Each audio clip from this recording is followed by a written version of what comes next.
Kita akan melanjutkan Sermon on the Mount, khotbah di bukit. Kita siapkan dulu Alkitabnya, karena tanpa Alkitab tidak mungkin kita bisa mengikuti dan menangkap dengan baik apa yang akan Tuhan sampaikan kepada kita.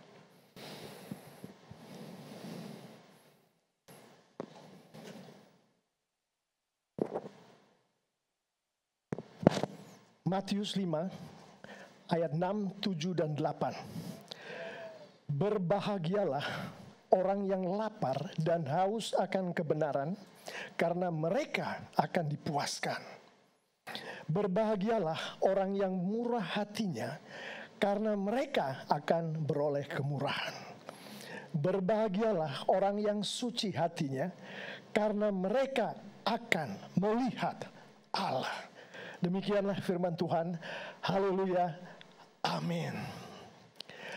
Bapak, Ibu, saudara-saudari yang sangat dikasihi Tuhan Yesus, saya melanjutkan apa yang minggu lalu sudah dikhotbahkan dengan luar biasa oleh hamba Tuhan. Dan saya akan membawa kembali kita, mulainya dari mana ini Tuhan Yesus?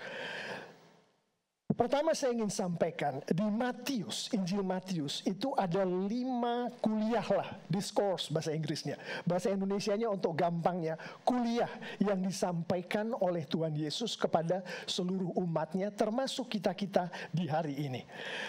Khotbah di bukit adalah kuliah yang pertama. Yang 4 lainnya ada tentang misi, ada tentang gereja, tapi khotbah di bukit adalah yang pertama dan yang paling panjang, paling terkenal. Di ayat 1, begini mulainya. Ketika Yesus melihat orang banyak itu, jadi orang banyak nih, mengikuti Yesus kemana dia pergi pada saat itu. Ada orang yang Yesus kenal, ada orang yang Tuhan Yesus nggak kenal tapi pernah ngelihat mukanya samar-samar teringat. Pernah kan kita seperti itu ya, ngelihat orang kayaknya pernah lihat deh tapi nggak tahu siapa namanya. Ada yang seperti itu. Ada yang Tuhan Yesus sama sekali nggak pernah lihat, artinya nggak pernah ketemu seumur hidup Tuhan Yesus ada di bumi. Jadi orang banyak itu naik bersama-sama dengan Tuhan Yesus, dan Tuhan melihat orang itu, dia naik ke atas bukit. Dan setelah Tuhan Yesus duduk, jadi Tuhan Yesus duduk, datanglah murid-muridnya kepadanya. Jadi antara lain 12 orang murid itu mendatangi Tuhan Yesus di tempat dia duduk. Maka ini ayat kedua, Yesus pun mulai berbicara dan mengajar mereka. Mereka di sini yang dituju oleh Matius, penulis Injil ini, adalah murid-muridnya. Nah itu penting, murid-muridnya. Tahu dari mana Pak Pendeta? Hanya 2 ayat itu. Terus bilang itu murid-muridnya yang dituju oleh Tuhan Yesus. Ingat, di khotbah di bukit ini ada macam-macam isinya. Salah satunya adalah doa Bapa kami yang terkenal itu. Pada saat Tuhan Yesus bilang, Bapa kami yang bertahta di kerajaan surga, yang bisa bilang seperti itu hanya murid-murid Yesus. Yang bisa bilang Bapa di surga adalah Bapa, Tuhan Allah adalah Bapa, hanya murid-murid Yesus. Orang-orang yang sudah diselamatkan, orang-orang yang sudah lahir baru. Karena yang bukan murid-murid Yesus, kita tahu Bapa mereka adalah setan. Jadi jelas-jelasan Tuhan Yesus berbicara mengenai kata-kata bahagia ini kepada murid-muridnya, termasuk hari ini kita semua. Nah, dengan itu saya sampaikan, kita sudah tahu ayat 5, 6, dan 7 tadi. Pertanyaannya adalah, pada saat Tuhan Yesus mengatakan ucapan-ucapan bahagia ini, sebetulnya apa sih yang dikehendaki oleh Tuhan Yesus? Nah, mari kita lihat. Saya akan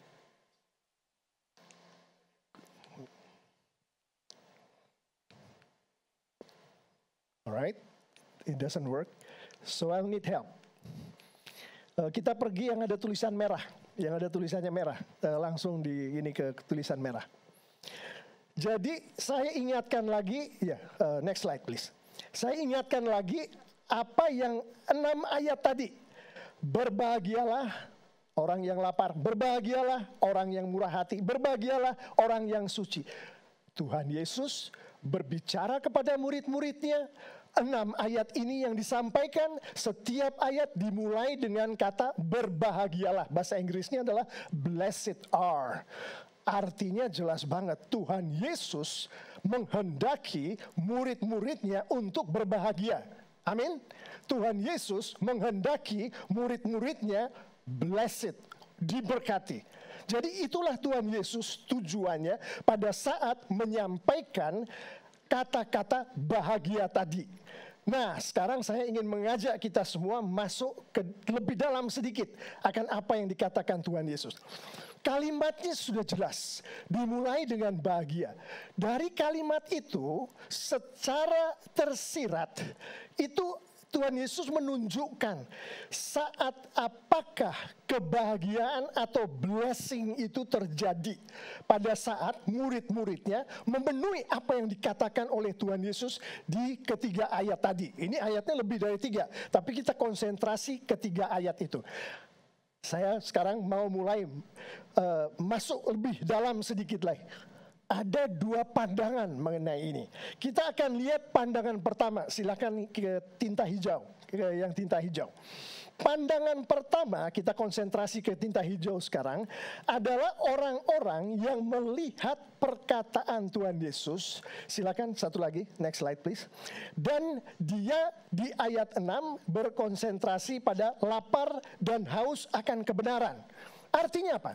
Artinya adalah kebahagiaan atau orang diberkati terjadi pada saat seseorang itu lapar dan haus akan kebenaran. Apa yang dimaksud lapar dan haus akan kebenaran? Orang ini mencari tahu, merindukan akan yang namanya kebenaran, dan setelah dia mencari dan menemukan, dia mengejar dan melakukan kebenaran itu. Itu ayat 6. Di ayat yang ke-7, tinta birunya ke arah murah hatinya. Bahasa Inggrisnya merciful. Artinya adalah orang-orang ini memperoleh kebahagiaannya pada saat dia merciful, being merciful. Pada saat dia mengampuni orang-orang, baik yang bersalah pada dia, bahkan mungkin musuhnya sendiri. Untuk ayat yang ke-8, kebahagiaan datang pada saat orang yang dimaksudkan Tuhan Yesus dengan berbahagia tadi, hatinya suci, pure at heart. Jadi kita lihat, di sini adalah pandangan pertama mengenai kapankah kebahagiaan itu terjadi kalau orang itu mengikuti apa yang dibilang Yesus ayat 6, 7, dan 8. Sekarang kita lihat pandangan yang kedua. Silakan slide selanjutnya, tinta biru. Kita perhatikan yang tinta biru sekarang. Next slide please. Oke. Nah, ada ini pandangan kedua ya. Di ayat 6 di situ dikatakan orang ini memperoleh kebahagiaannya pada saat dia dipuaskan.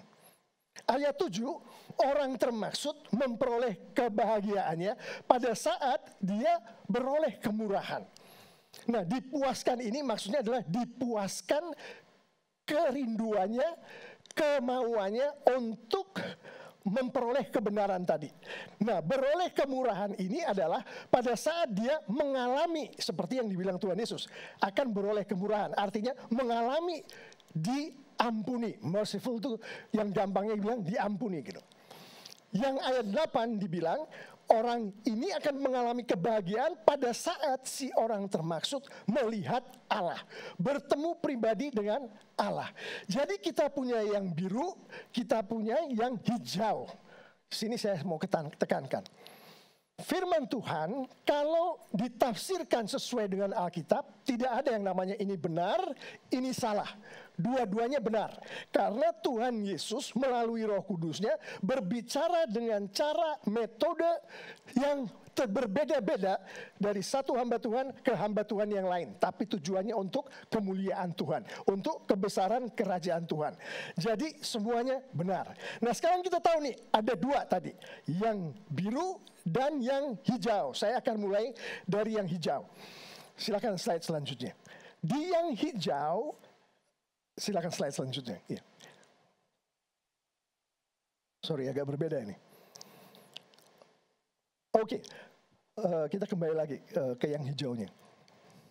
Di yang hijau itu Dari manakah kebahagiaan itu datangnya? Kalau kita melihat 3 ayat disampaikan oleh Tuhan Yesus tadi, manusia melakukan sesuatu lalu menghasilkan kebahagiaan. Benar gak? Coba kita lihat. Manusia menghasilkan sesuatu lalu kebahagiaan terjadi. Jadi manusia itu mencari-cari kebenaran, menemukan kebenaran, dan melakukan kebenaran itu, kebahagiaan terjadi. Di ayat 7, manusia being merciful, bermurah hati, mengampuni orang, lalu dia bahagia.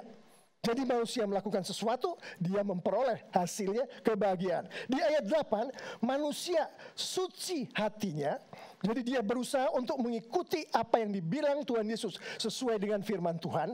Suci hatinya di sini dimaksud adalah dia ikut firman Tuhan, gak melenceng ke kiri, gak melenceng ke kanan. Dari apa yang dia lakukan, dia memperoleh kebahagiaan. Itu yang tinta hijau. Nah sekarang kita akan lihat yang tinta biru. Di tinta biru itu adalah Tuhan yang mengaruniakan kebahagiaan itu. Jadi kita lihat bedanya. Dua-duanya di sini ada yang salah benar ya. Jadi Tuhan yang memberikan kebahagiaan itu di tinta hijau. Kita lihat di ayat 6, ya selanjutnya nih slide berikutnya. Nah di ayat 6 itu Tuhan yang memberi kepuasan. Beda ya. Jadi Tuhan yang memberi kepuasan. Di situ Tuhan yang mengaruniakan kepuasan itu. Manusia tidak memperolehnya atas kekuatan manusia itu sendiri, tapi Tuhan yang memberikan. Di ayat 7, Tuhanlah yang memberikan kemurahan kepada manusia itu. Baru manusia itu bahagia.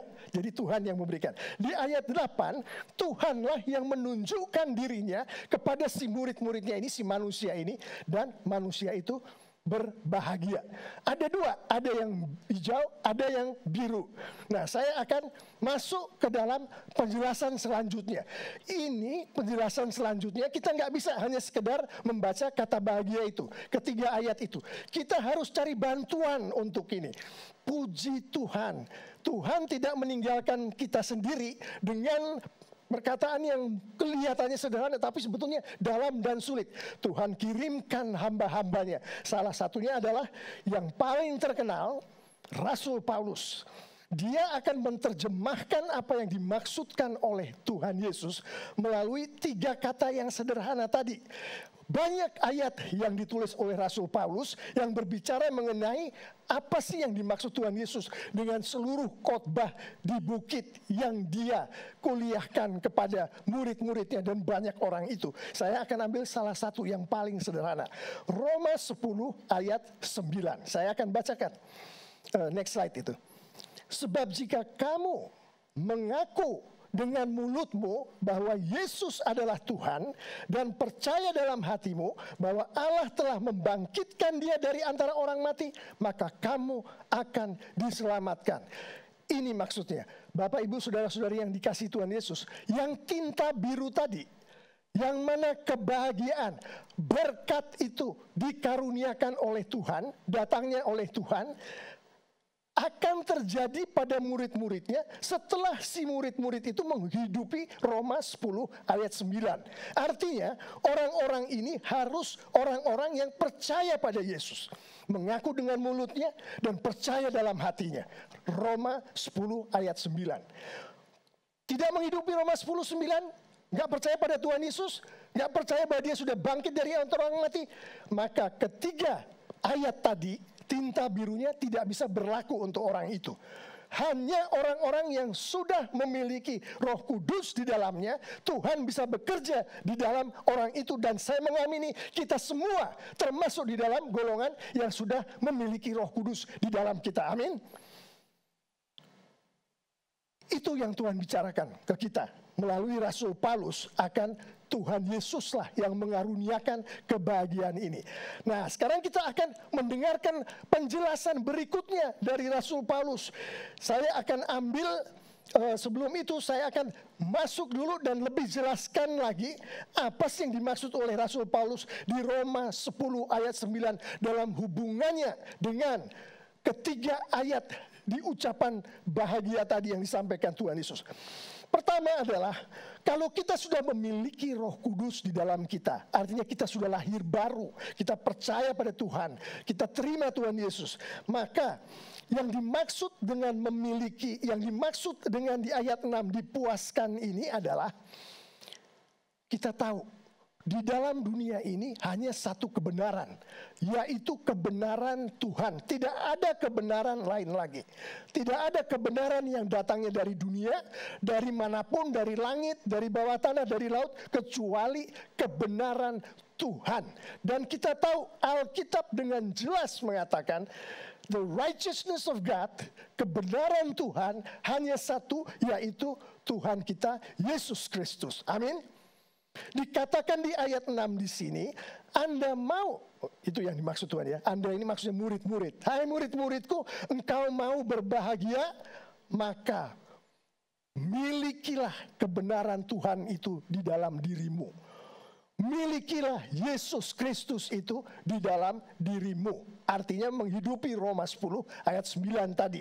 Di ayat 7, Anda mau berbahagia seperti yang saya maksud, maka kata beroleh kemurahan tadi salah satunya adalah sudah diampuni.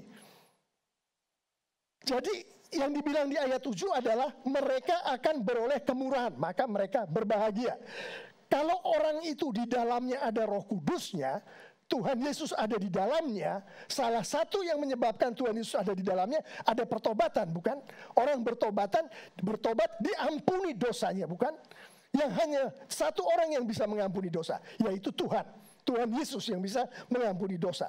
Jadi di ayat 7 ini dikatakan bahwa kebahagiaan itu datang padamu setelah kamu diampuni. Setelah kamu beroleh kemurahan itu dari Tuhan, yaitu pengampunan dosa dari Tuhan. Ayat 8. Kata melihat Allah tadi, kalau kita sudah lahir baru, Roh Kudus ada di dalam kita, kita melihat Allah setiap hari. Bapak, Ibu, Saudara-saudari yang sangat dikasihi Tuhan Yesus, bangun pagi hari, lihat cermin. Begitu ganteng, cantik yang dilihat di cermin itu. Antara lain karena di dalam kita, anak-anak Tuhan yang sudah lahir baru, Tuhan Yesus bersemayam di dalamnya. Roh Kudus ada di dalam kita. Itu yang dimaksud. Mereka yang di dalamnya ada Roh Kudusnya, merekalah yang berbahagialah. Merekalah yang diberkati oleh Tuhan. Itu penjelasan Paulus mengenai apa yang dikatakan oleh Tuhan Yesus yang 3 ayat itu. Tapi Paulus gak berhenti di situ. Karena dia tahu hanya mendengarkan bagian dari Roma 10:9 ini dan penjelasannya, banyak anak-anak Tuhan yang berkata, lalu yang tinta hijau itu gimana Pak Pendeta? Gimana Pak Paulus? Gak terpakai ya? Terpakai, makanya itu tadi saya bilang. Kita lihat di slide selanjutnya. Efesus 2 ayat 9. Itu bukan hasil pekerjaanmu. Jangan ada orang yang memegahkan diri. Karena kita ini buatan Allah, diciptakan dalam Kristus Yesus untuk melakukan pekerjaan baik. Saya berhenti di situ. Pekerjaan baik itu tinta hijau, Bapak, Ibu, Saudara-saudari yang sangat dikasihi Tuhan Yesus. Yang dimaksud di sini adalah lapar dan haus akan kebenaran. Itulah pekerjaan baik yang harus dilakukan oleh murid-muridnya pada saat dia sudah memiliki kebenaran Tuhan di dalamnya. Ayat 7, murah hatinya.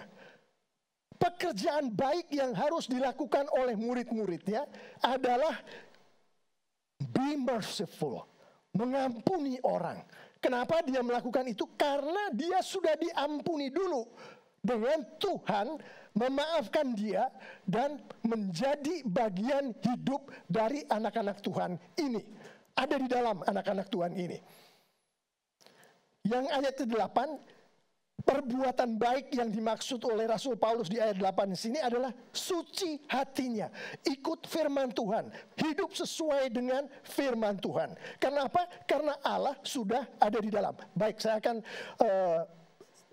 singkatkan lebih gampang lagi. Yesus sudah ada di dalam kita. Kita lahir baru, Bapak, Ibu, Saudara-saudari. Artinya kita sudah memiliki kebenaran Tuhan itu. Ayat 9, Efesus 2 bilang, lakukanlah pekerjaan baik setelah itu. Jadi kita udah miliki Yesus, udah miliki kebenaran, apa pekerjaan baik yang sudah kita lakukan? Itulah dia, lapar dan haus akan kebenaran. Ayat 7, kita sudah memiliki Yesus di dalam kita. Artinya kita sudah diampuni. Artinya ayat ke-7 sudah terpenuhi yang biru itu. Apa perbuatan baik yang harus kita lakukan? Kita harus murah hati, kita harus mengampuni, kita harus merciful. Ayat 8, kita sudah memiliki Allah di dalam kita. Terpenuhilah yang biru tadi di ayat 8. Kita melihat Allah.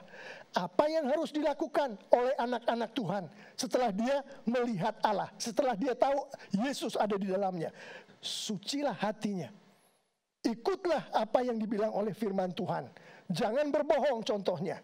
Nah, itu yang dimaksud Bapak Ibu Saudara-saudari yang sangat dikasihi Tuhan Yesus. Jadi jelas ada dua pandangan, dua-duanya benar, tergantung dari Roh Kudus bagaimana berbicaranya. Tapi saya mengikuti jalur yang biru, di mana Tuhanlah yang mengaruniakan kebahagiaan atau berkat itu. Dan bagaimana Tuhan bisa mengaruniakan? Tadi, pertama kita harus terima Tuhan Yesus dulu. Dan kita setelah terima Tuhan Yesus, kita ikut firman Tuhan Efesus tadi, melakukan perbuatan-perbuatan baik. Luar biasa bukan? Rasul Paulus menjelaskan ucapan bahagia dari Tuhan Yesus begitu mendalam, sehingga kita tahu prosesnya seperti apa, kita tahu bagaimana Tuhan mengaruniakan kebahagiaan itu atau berkat itu, dan kita tahu setelah kita dikaruniai kebahagiaan dan berkat itu, apa yang harus kita lakukan. Jadi Bapak Ibu Saudara-saudari, 3 ayat yang kita renungkan hari ini, itulah penutupannya. Terus jemaat kan tanya, terus penerapannya gimana Pak Pendeta? Udah tahu nih gimana semuanya itu. Bagaimana Tuhan mengaruniakan, bagaimana posisi kita, dan segala macamnya. Sekarang penerapannya gimana? Nah, kita lihat di penerapan. Kalau kita perhatikan struktur daripada 3 ucapan bahagia, ayat 6, ayat 7, ayat 8 tadi, dan kosakata yang dipakai oleh Tuhan Yesus, jelas-jelasan Tuhan Yesus tidak sedang memerintahkan murid-muridnya untuk melakukan sesuatu. Ini yang saya maksud. Di perjanjian lama, kalau Tuhan memerintahkan umatnya, dia akan bilang, jangan mencuri, jangan bersaksi dusta, jangan ini, jangan itu. Tuhan Yesus sendiri pada saat dia memerintahkan sesuatu, dia akan memakai kata-kata seperti pergilah, muridkanlah. Itu perintah. Kasihlah Allahmu, kasihlah sesama manusia. Itu perintah. Tapi kita lihat yang dipakai di ayat 6, 7, 8. Berbahagialah. Ayat 7, berbahagialah. Berbahagialah. Dari struktur dan kosakata yang dipakai, dan kalau kita melihat lebih dalam konteks daripada bagaimana Tuhan menyampaikan ini, itu sebetulnya adalah harapan dari Tuhan Yesus kepada murid-muridnya pada saat itu, yang hari ini adalah harapan Tuhan Yesus kepada kita semua. Itu yang diharapkan Tuhan Yesus dari kita mendengar 3 ayat yang barusan tadi dijabarkan oleh Rasul Paulus melalui kitab Roma dan surat Efesus itu. Nah, apa sih sebetulnya yang Tuhan harapkan? Kita lihat slide selanjutnya. Pertama, kita perhatikan lagi Roma 10 ayat 9. Yang ada di depan saudara ini. Kamu mengaku dengan mulutmu, percaya dalam hatimu. Sungguhkah murid-muridku ini, kita semua yang ada di TLCC, sungguhkah mereka sudah lahir baru? Saya berharap mereka sudah lahir baru. Itu harapan Tuhan Yesus. Dari Efesus 2 ayat 9. Untuk melakukan pekerjaan baik, harapan Tuhan adalah, sungguhkah murid-muridku ini, murid-muridku yang ada di TLCC ini, menghidupi iman mereka kepadaku, menghidupi iman kepada Tuhan Yesus Kristus? Apa betul mereka itu kalau dibilang oleh Tuhan jangan bersaksi dusta, mereka tidak bersaksi dusta? Apakah itu sudah diikuti oleh murid-muridku? Aku berharap mereka mengikuti itu. Aku berharap murid-muridku betul-betul beriman dengan sungguh-sungguh kepadaku. Itu harapan Tuhan Yesus. Seperti diterangkan Rasul Paulus. Nah, kembali lagi ke ayat 6, 7, dan 8. Apakah pertanyaannya sekarang kita sudah memenuhi harapan dari Tuhan Yesus itu? Apakah kita sungguh-sungguh sudah lahir baru? Apakah kita sungguh-sungguh sudah melakukan pekerjaan-pekerjaan baik yang dibilang oleh Tuhan Yesus melalui Rasul Paulus? Bapak-bapak akan bilang ke anaknya, sudah, saya sudah bikin itu. Lihat aja papi apa yang papi bikin setiap hari. Papi cari makan, kasih ini segala macam. Perlakukan mami kamu dengan hormat. Papi melakukan semua itu yang diharapkan oleh Tuhan Yesus. Terus ada orang lagi bilang, oh saya udah melakukan. Kan papi ngeliat sendiri, saya nggak pernah keluar malam. Papi bilang saya masak di dapur, saya masak di dapur. Jadi saya sudah melakukan. Itulah harapan Tuhan Yesus. Kita semua sudah melakukan. Tapi bagaimana kita tahu bahwa kita melakukan? Dari mana bahwa yang kita lakukan itu betul-betul sesuai dengan yang Tuhan mau? Kita nggak bisa mengatakan kepada diri saya sendiri atau kepada diri kita sendiri, saya sudah melakukan Tuhan, buktinya ini, itu. Kita perlu yang namanya tolok ukur. Sesuatu ukuran yang bisa dilihat oleh gereja Tuhan, maksudnya umat Tuhan, bahwa kita betul-betul melakukan apa yang Tuhan maui. Nah, Bapak Ibu Saudara-saudari, di sini bukan Rasul Paulus yang berbicara, tapi Rasul Yohanes yang berbicara. Bahwa Tuhan berkata di dalam kitab Yohanes, anak-anak Tuhan diketahui oleh dunia melalui kasih. Betul kan? Itu yang dibilangkan melalui kasih. Rasul Paulus bilang begitu. Kasih itu apa, Bapak Ibu Saudara-saudara yang sangat dikasih Tuhan Yesus? Galatia 5 ayat 22 mengatakan itu adalah buah roh. Saya katakan buah roh. Bukan salah satu buah roh, buah roh. Karena roh itu berbuah bukan 9 biji, tapi 1 biji. Jadi yang 9 itu di dalam 1 buah. Kita bayangkan kayak buah stroberi. Kita pikir buah stroberi itu 1 buah. Tapi sebetulnya itu adalah buah majemuk. Ada buah-buah kecil di dalam stroberi itu. Jadi seperti itulah buah roh. Kalau kita punya kasih sebagai buah roh, artinya yang lainnya. Kontrol diri, damai, sejahtera, sukacita. Semuanya ada di dalam anak Tuhan itu. Jadi salah satu, karena buah roh bukan hanya di Galatia 5:22. Salah satu dari buah itu adalah pekerjaan baik. Kita banyak sekali melihat di surat-surat dari Rasul Paulus mengenai buah roh yang adalah pekerjaan baik ini. Nah, jadi disinilah kita kembali lagi ke ayat 6, 7, dan 8 tadi. Betulkah kamu sudah betul-betul lahir baru? Betulkah kamu sungguh-sungguh mengikuti ajaran-ajaranku, melakukan pekerjaan-pekerjaan baik? Gampang, lihat aja. Apakah dia setelah menemukan kebenaran itu, melakukannya di dalam kehidupannya sehari-hari? Dia tahu Yesus adalah kebenaran, satu-satunya kebenaran. Dan Tuhan Yesus mengekspresikan kebenarannya melalui Alkitab. Amin, kita tahu itu. Menghidupi kebenaran setelah kita mengetahuinya, termasuk membaca, mengerti, dan melakukan apa yang ada di firman Tuhan itu. Bapak Ibu Saudara-saudari yang sangat dikasihi Tuhan Yesus, Anda berkata kepada istri Anda, saya sudah lahir baru, saya melakukan pekerjaan-pekerjaan baik seperti yang dibilang Tuhan Yesus dan dijabarkan oleh Rasul Paulus, tapi dia kagak pernah baca firman Tuhan. Dia baca firmannya Tuhannya cuma seminggu sekali. Sebulan 5 kali. Artinya belum. Harapan Tuhan Yesus belum dipenuhi di situ, Bapak Ibu Saudara-saudari yang sangat dikasihi Tuhan Yesus. Masih belum memenuhi harapan Tuhan Yesus. Ayat 7. Memaafkan orang yang bersalah kepada Andakah kita semua? Kita tahu betul bahwa Tuhan menyelamatkan kita, kita lahir baru karena Dia mengampuni dosa kita. He's being merciful to us. Memaafkan kita. Dan di sini dikatakan di ayat 7, karena Tuhan ada di dalam kita, maka kita harus menunjukkan bahwa Dia ada di dalam kita dengan memaafkan orang yang bersalah pada kita, mengampuni adik-adik kita yang melakukan kesalahan pada kita. Bahkan di ajaran Tuhan Yesus, musuh pun harus diampuni, harus dimaafkan. Tunggu dulu, Mam.